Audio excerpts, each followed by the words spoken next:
khong thang awaba na thandri ngai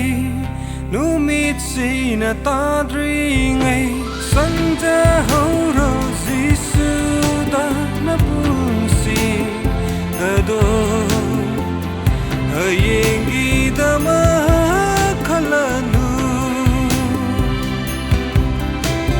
sanja horo jisu da na punsi ado ayengi dama khalanu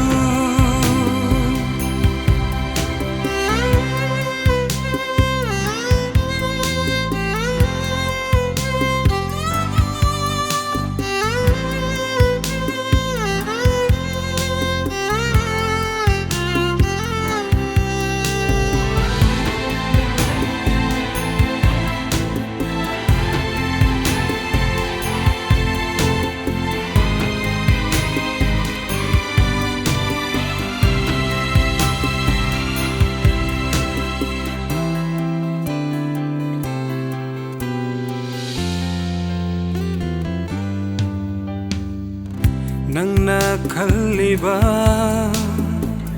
nungai bagi lambi do nang naningliba nungai bagi asha do hojik mak thadok lo ten khraba ni punsi se ningam horoi nang ten khraba ni punsi se ningam horoi nang kadom dano nang na thangli bkhong tha awaba na thandri ngai nu mit si na ta dri ngai sanja horo jisu da na punsi ado ayengi dama khalanu sanja horo jisu da na punsi ado ayengi dama khalanu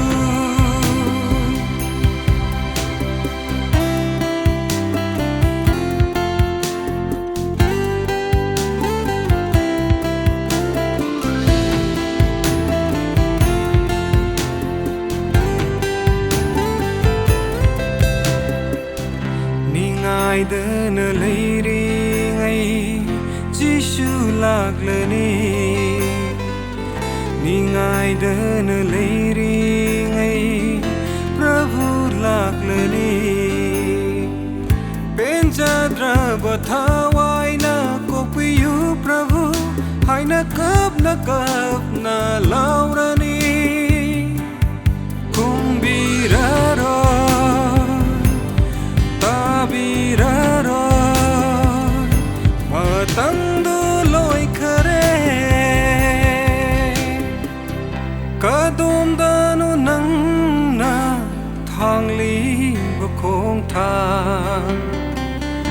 awaba na thandri ngai nu mit si na ta dri ngai sanja horo jisu